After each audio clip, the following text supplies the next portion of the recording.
আল্লাহও চায় আপনি আপনারা ছোট করেন। আল্লাহর এটা দেখতে বড্ড ভালো লাগে যে আমার বান্দা ছোট হয়ে থাকতে চায়।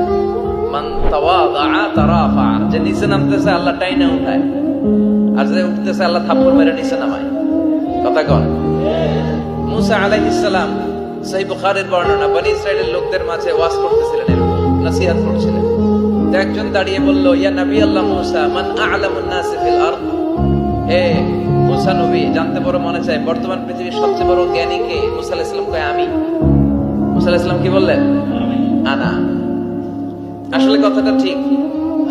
আল্লাহ যখন যে নবীকে পৃথিবীতে পাঠায় তখন তাকে সবচেয়ে বেশি জ্ঞান দিয়ে পাঠায়, সেই হিসেবে ঠিকই উনি সবচেয়ে জ্ঞানী। কিন্তু উনি এইভাবে নিজেকে সবচেয়ে বড় জ্ঞানী বলে দিবে, এটা আল্লাহর পছন্দ হয় না।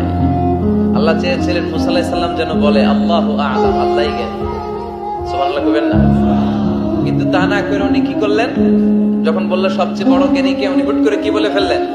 আনা, আমি। আল্লাহ এটা পছন্দ করেনি। আল্লাহ ডেকে বললেন, মুসা, ইউ আর অ্যাবসলিউটলি রং, তুমি ভুল করেছো। তুমি সবচেয়ে জ্ঞানী নও, তোমার চেয়ে বড় জ্ঞানী আছে।